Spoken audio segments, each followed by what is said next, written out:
Today we will study about activity diagram. So what is an activity diagram? Activity diagrams describe the workflow behavior of a system. Describe the workflow behavior of a system.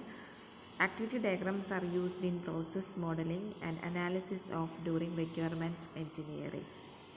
A typical business process which synchronizes several external incoming events can be represented by activity diagrams. They are most useful for understanding workflow analysis of synchronous behavior across a process.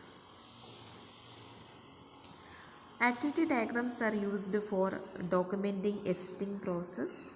It is used to analyze new process concept and it is used for finding re-engineering opportunities. The diagrams describe the state of activities by showing the sequence of activities performed. They can show activities that are conditional or parallel. There are different activity diagram concepts are there.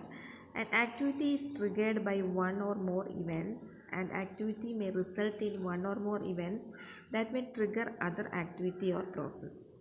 Events start from start symbol and end with finish marker having activities in between connected by events. The activity diagrams represent the decisions, iterations and parallel behavior of the processing. They capture actions performed. They stress on work performed in operations. When to use these activity diagrams? The main reason to use activity diagrams is to model the workflow behind the system being designed. Activity diagrams are also useful for analyzing a use case by describing what actions need to take place and when they should occur. It describes a complicated sequential algorithm. It is used for model applications with parallel process. Activity diagrams should not take the place of interaction diagrams and state diagrams. Activity diagrams do not give detail about how objects behavior or how objects collaborate. So the different components of activity diagrams. An activity is an ongoing through interruptible execution of a step in a workflow.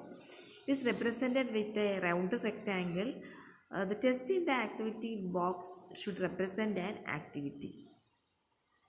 An event is triggered by an activity. It specifies a significant occurrence that has a location in time and space. An instance of an event results in the flow from one activity to another.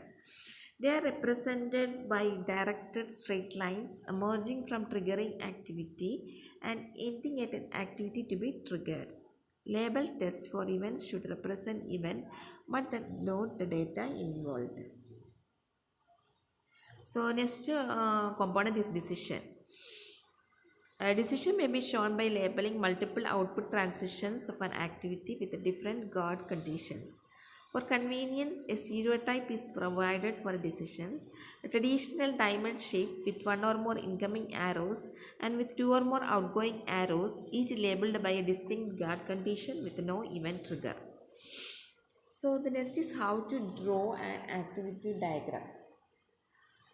Diagrams are read from top to bottom and have branches and forks to describe conditions and parallel activities.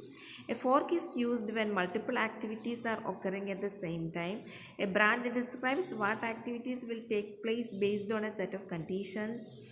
All branches at some point are followed by a merge to indicate the end of the condition behavior started by that branch. After the merge of all the parallel activities must be combined by a join before transitioning into the final activity state. This is an example of an activity diagram.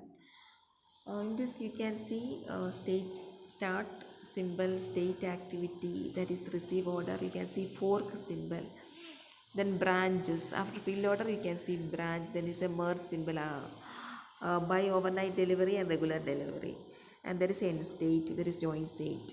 So in this example all the elements of activity diagrams are represented. So withdraw money from a bank account through an ATM. That is a use case. So this is an activity diagram for that. This is how an activity is represented.